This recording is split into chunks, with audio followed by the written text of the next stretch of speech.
Good morning everyone. I hope you all are well at home. बच्चों, आपने Hindi first में एक पाठ पढ़ा था जिसका नाम था ज्योतिषी घोड़ा, जिसमें जानवरों के स्वभाव के बारे में बताया गया था और उस कहानी में ये बताया गया था कि मौसम के बारे में जानवरों को कैसे पहले से पता चल जाता है। और उस कहानी में चक्रधर और रामलुभाया की बात की गई थी। आज आपको उसका टेस्ट देना है। पहले टेस्ट लेने से पहले हम कुछ रिवीजन करवा दें। शब्दार्थ पहले देख लीजिए। आकाश का अर्थ है आसमान, आकाश का अर्थ है आसमान। दृष्टि का अर्थ है आंख। भोर का अर्थ है सवेरा, भोर का अर्थ सवेरा। चकित का अर्थ है हैरान। विश्वास का अर्थ है भरोसा। गणना का अर्थ होता है गिनना। अब कुछ रिक्त स्थानों की पूर्ति है, खाली जगह जिसे हम कहते हैं, इसका भी हम रिवीजन कर लें। गांव के पास खाली जगह में तूफान आ गया। गांव के पास कहां पर तूफान आ गया था? नदी में तूफान आ गया। तो हम खाली जगह में क्या लिखेंगे? नदी। फिर दूसरा है खाली जगह चक्रधर मान गया। क्या मान गया? मन ही मन, मन ही मन चक्रधर मान गया। तुम अपनी फसल किसी सुरक्षित स्थान पर पहुंचा दो। तुम अपनी क्या पहुंचा दो? फसल। खाली जगह में क्या लिखेंगे? फसल किसी सुरक्षित स्थान पर पहुंचा दो। जब बारिश आने वाली थी तो उसने कहा था कि अपनी फसल किसी सुरक्षित स्थान पर पहुंचा दो। दोनों में काफी देर तक खाली जगह होती रही। कहानी में क्या है कि चक्रधर और रामलुभाया में काफी देर तक क्या होती रही? बहस होती रही। दोनों में काफी देर तक बहस होती रही। फिर बात आती है किसने कहा। आपने जो कहानी पढ़ी है उसके आधार पे आपको बताना है कि ये वाक्य किसने कहे हैं। पहला वाक्य है कुछ ही घंटों में मौसम खराब होने वाला है। किसने कहा था कि कुछ ही देर में मौसम खराब होने वाला है?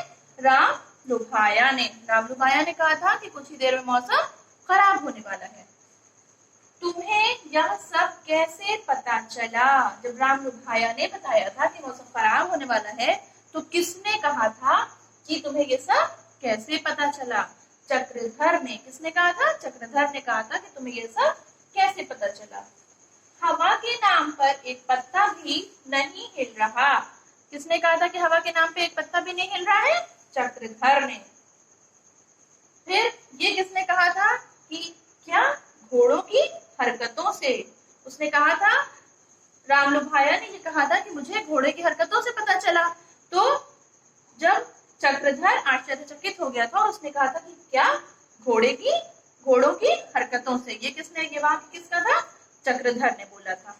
अब बात आती है प्रश्न उत्तर की। कुछ प्रश्न उत्तर हैं जिनका हम रिवीजन कर लेते हैं। रामलुभाया चल फिर क्यों नहीं सकता था?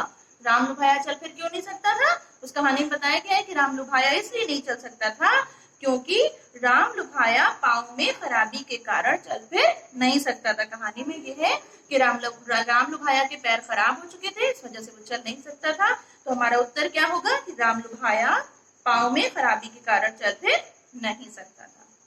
चक्रधर और रामलुभाया में किस बात को लेकर बहस हो रही थी? किस बात को लेकर बहस हो रही थी? चक्रधर और रामलुभाया में इस बात को लेकर बहस हो रही थी कि आंधी तूफान आने की संभावना है या नहीं।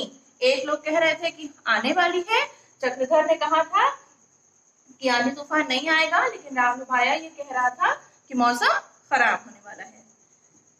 फिर एक और प्रश्न है, आखिरी प्रश्न क्या है कि पाठ में आए पशु पक्षियों के नाम बताइए जो प्राकृतिक घटना की पूर्व सूचना दे देते हैं। सारे पशु पक्षियों को अगर मौसम खराब होने वाला होता है तो पता चल जाता है। तो वो कौन कौन से ऐसे जानवर हैं जिनका नाम इस पाठ में आया हुआ है, इस कहानी में आया हुआ है, जिसका नाम है ज्योतिषी घोड़ा। तो उसमें जो पशु पक्षियों के नाम आए हैं वो है घोड़ा, मुर्गा, डॉल्फिन मछली, हाथी, कुत्ता आदि। इन जानवरों के नाम और पक्षियों के नाम आए हैं। एक बार और देख लीजिए। घोड़ा, मुर्गा, डॉल्फिन मछली, हाथी और